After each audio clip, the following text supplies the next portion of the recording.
right now, Pittsburgh's best sports show is about to begin. Call us or tweet us. We've got things to talk about on the Ireland Contracting Nightly Sports Call.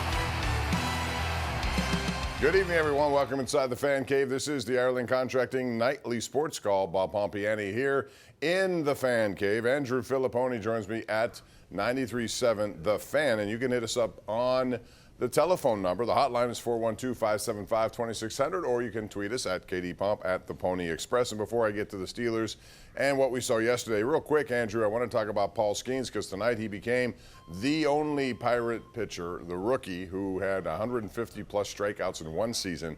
And he started late this year. He's 10-2 with a 2.10 ERA. He could be 15-1 with a lower ERA. I mean, there's a lot of stuff about him that has been just unbelievable. You can make a case he is in the conversation for Cy Young. Who else would it be? Zach Wheeler out of Philly. I'm trying to think of other options there. But for Rookie of the Year, it's going to be him or it's going to be Jackson Merrill, one of those two. Your thoughts on what you saw from him and the fact that couple that with Jared Jones yesterday. Next year, they're heading into the year with a good 1-2-3 punch. Absolutely. The issue for them is the run production and the bullpen. And those things got to get figured out, because you're going to have, I think, good starting pitching depth. Oviedo will come back at some point. You've got guys like Bubba Chandler and Ashcraft who might maybe serve you well in the bullpen. Even Ortiz. Who are waiting in the wings. I need to point him out too. Ortiz, I think, should have a spot in their rotation. So starting pitching is there. It's everything else. All right, let's get on to the Steelers. They won in a very conservative fashion. We're used to seeing this over the last couple of years with Mike Tomlin. Ever since Ben Roethlisberger left, as a matter of fact, it's been kind of conservative approach on offense, trying to win close games, and they've been successful at doing it. But against the elite teams, they seem to be at a big disadvantage. So eventually that's going to happen again unless they change things. But the big question tonight is who you start next week at Denver. Russell Wilson, if he's healthy, is it him? Is it Justin Fields? I think if he's healthy, it's got to be Russell Wilson, because we haven't seen him yet, and I think they need to see him. Well, I don't think it has to be, okay? I think that there's a good argument for both. I'm leaning Fields, because I know Fields is healthy, and I just watched him execute a game plan where he didn't turn the ball over, didn't put the ball in harm's way. And, you know, I've heard some of the knock on him was that he played a conservative quarterback style. Well, you know, he threw the ball downfield to George Pickens 3 times, and it worked all 3 times. If not for boneheaded, dumb officiating, they would have taken a punt in the first half, and it would have been at least a field goal because of the offensive pass interference that was call that was made there. The play at the end of the first half where he rolled left and threw a line drive back right, Russell Wilson doesn't make that play. So I'm fine if they go with Wilson. The other thing, Bob, that you do avoid if you go with Fields, now there's no distraction for this game. Because all week it's going to be about Russell Wilson revenge. It's about him going home. They hate him in Denver. They can't stand him there. What a waste of money. Him and Sean Payton, and you're going to have that melodrama playing out. If it's Justin Fields, it just turns into another game. So we'll see how much stock Mike Tomlin maybe puts in that he doesn't have to worry about Russell Wilson going out there and trying to win the game single-handedly, because he wants to stick it to Denver, giving up on him last year. Or sticking it to Denver could be a big motivation for Russell Wilson and his teammates. I think we saw their team kind of rally around Arthur Smith. Too. I mean, it could go both ways there. But we'll find out tomorrow. We have his press conference at noon on KDKA+, and you'll be airing it on 93.7 The Fan. The other thing is this defense was really, really good. I mean, I knew they'd be good, but, you know, you can't expect them to do this every single week. Now, this offense of Atlanta's, I thought would be better, but I hadn't seen Kirk Cousins play since he hurt himself, and boy, was he a little apprehensive. He was somewhat confused. He was unwilling to move away, and because of that, he made some really bad throws for a player of his caliber. He did, and I think that probably factored into that Tomlin decision to go for it on 4th and 1 at the 6-yard line, thinking that his defense would be able to attack Atlanta with them pinned back near their end zone, even if they didn't get it, and that's actually ended up what happened there. There was a 3-and-out by the Atlanta offense. So the defense got after it. I thought the front 7 was excellent, especially T.J. Watt and Cam Hayward and Larry Ogunjobi, I thought, had a really good game as well. So with that pressure, Bob, it allowed for their secondary to not have to overdo it and pass defend or play in coverage for too long. Joey Porter Jr. shut down Drake London. Dante Jackson had an interception. Deshaun Elliott, I thought both run and pass played a very solid game. He was one of the more visible Steeler players, not just because he had that interception, but go look up his involvement on Bijan Robinson runs and things like that. He was one of, I think, the Steelers' most influential players in engineering that win defensively, what he did in his Steelers debut. All right, so what say you out there? Call us and air your opinions about Russell Wilson, Justin Fields, your thoughts about the Steelers playing this kind of football. I think that's going to grow. It has to grow offensively. You can't survive by not scoring touchdowns. 412-575-2600. That is the number to call. Let us know what you think. We're live tonight on KDKA+. It's the Ireland Contracting Nightly Sports Call.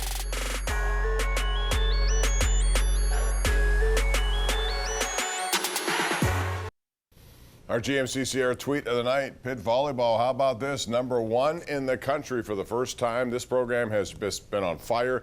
Dan Fisher, their head coach, and their amazing team gets better and more consistent. That is a program that kind of fuels itself by just being what it is. It's good. People know it. A lot of recruits come here. That brings us to Heather Lyke, fired today as athletic director of the University of Pittsburgh. She was at the end of a contract looking for more. She'd interviewed a lot, Andrew. I wonder how much of that had to do with this. And I also wonder if there wasn't a change in chancellor, would she still be here? Well, this looks like one of those things where there were just like irreconcilable differences between the two parties, because you can make a case that Heather Lyke did good things at Pitt. Lots of good things. And made the overall athletic program better than the one she inherited. But at the same time, there are things going on over there that I think raised red flags. They're in the middle of a massive project over there in Oakland, and it sounds like the money just has not been raised to the point where it's going to cost the university itself millions of dollars to complete that project. So when you come in and make a guarantee maybe to your bosses that you're going to be able to get this done without it costing you a lot, and then it does, that puts you in a very bad situation, Bob. And I think that's probably the biggest reason why she's gone. I also think the responsibilities of the job have changed, the demands. So much of it now is the NIL game and the money game. And she comes from a compliance background where they were sticklers about those things. And I just wonder if maybe college athletics has evolved to a point where Heather Lyke's greatest strengths as a leader of an athletic department are no longer what's the biggest priority or what's most important in college sports in 2024. Yeah, I still think a lot of it is applicable, but you have to have a business mind here, the way things are going, and it's changing very rapidly.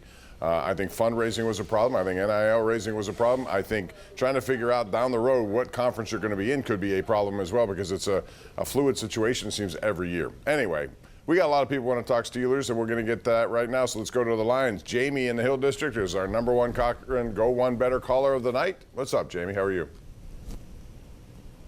I'd like to say one thing. Zach Frazier has the ability, it's early yet, to be the next DeMonte Dawson.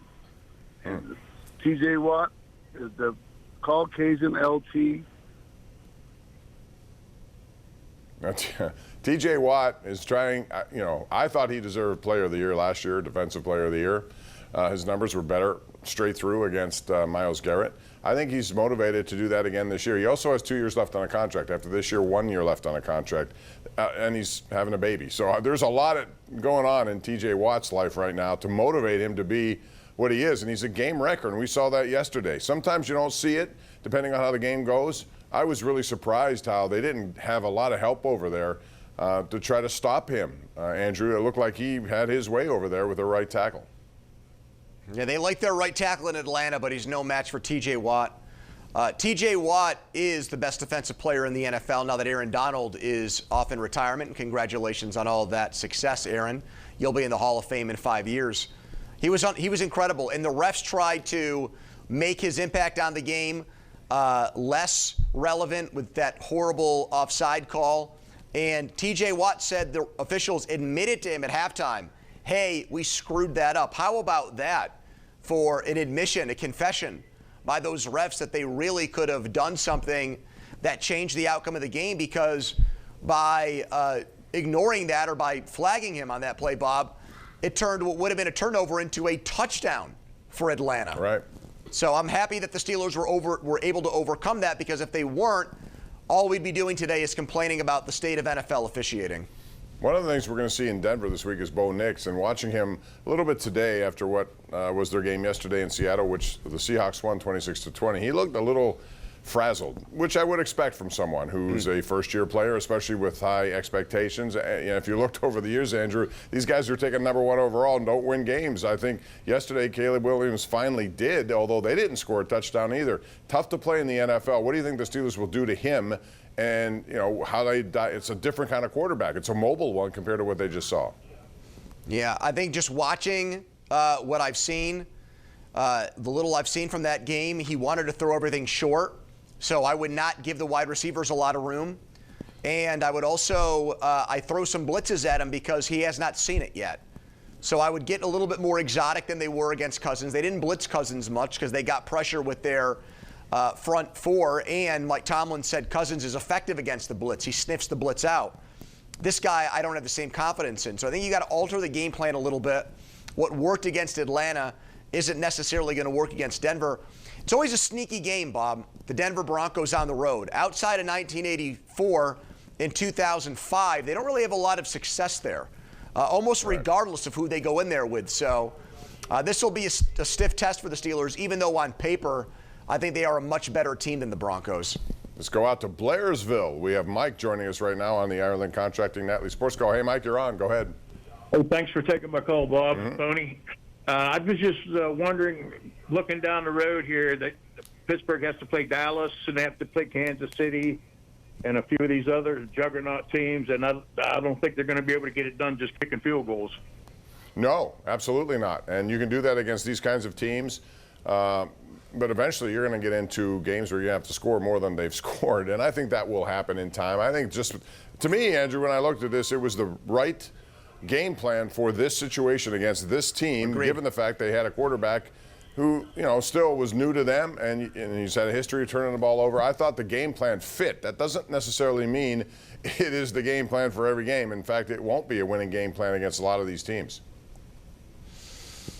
Yeah, this idea where you play these games where you play not to lose instead of playing to win against bad teams or against teams that have offenses that might not be able to withstand what you do or what you bring defensively. Okay, this week in Denver, you could say the same thing about this opponent because it's a rookie quarterback making his second start. Maybe less so against the Chargers because of Herbert and Dak Prescott a couple of weeks after that, even though that game will be here as well. So there's a reason why we looked at the first half of the season for the Steelers and thought they could win 5 or 6 games before their bye because the schedule fits their blueprint.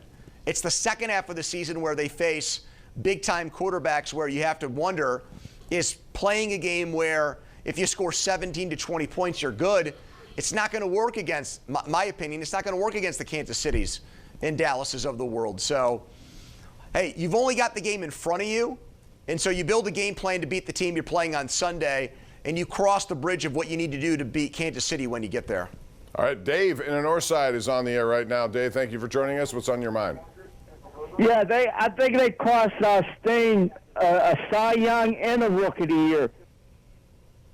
Well, I mean, he could be. I mean, again, is it Zach Wheeler? Andrew, on the top of my head, I'm trying to think Chris of Sale. No, wait a minute. Chris Sale in Atlanta. Oh, that's right. Chris Sale in Atlanta is the favorite to win the What is his Cy Young. number? What are his numbers? He's got a bunch of wins. His ERA, I think, is around like maybe 2.3. He's had a good year. Not all right, but from Skenes an ERA is a 2.10, standpoint as good as Skenes. And if I look at the overall body of work, again, if you take away bullpen collapses and not getting any run support, that dude could be 15-1. And honestly, he started later. Sale's a good pick, I suppose, but listen, if he gets a few more starts here, 3 by the end of the year?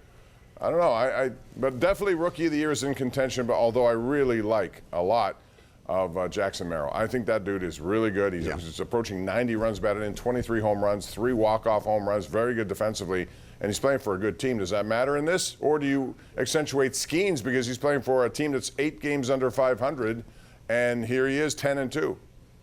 Well, Jackson Merrill has been the Padres' best player, but he's not doing anything that makes him the best player, the best center fielder in baseball. Skenes has the best ERA among pitchers since he got called up. And I know it was May and not March, but that should really, I think, be the difference. It won't. It looks like Jackson Merrill's going to actually end up winning this thing. Bob, it is sad. What an anticlimactic end to what was a Skenes fever that took hold here in Pittsburgh.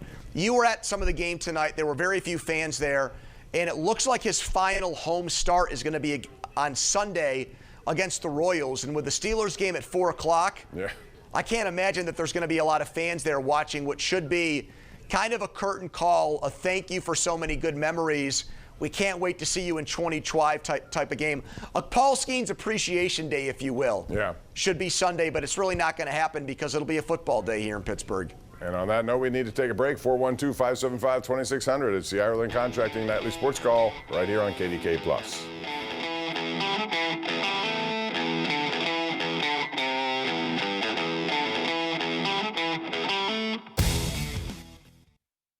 Hey, let's check in with Ken Rice, who's manning the anchor desk tonight for KDKA News at 11. Ken. Hey, Bob. Tonight, a Pittsburgh council member is calling for change after a police officer was assaulted on the job. Plus, the TSA expressing frustration over the number of guns turning up at airport security and how local counties are preparing for the November election. All coming up in a few minutes, Bob. See you right here at 11. All right. Thanks very much, Ken. Pony, before we go, it's the Backyard Brawl Week. And today, Dave Wanstead said that River City rivalry has nothing on this one when he's correct. Who do you like in this on the early going, West Virginia Pitt? Did you catch up with Wani? That's a good job, Bob, to get a hold of Dave. He's I like suntan, ready to go, good golfer, and he has strong opinions. That's what I love about him. I like West Virginia, and I'm not just saying that because my wife is bribing me to come on here and say nice things about her alma mater. I think their run game, Bob, is going to be the difference. Yeah. Desmond Reed, by the way, wins an ACC running back of the week this week after a great performance. Pony, we're out of time. Thanks as always. We'll see you again tomorrow night. We'll continue this conversation right here on Ireland Contracting Nightly Sports Call. Good night.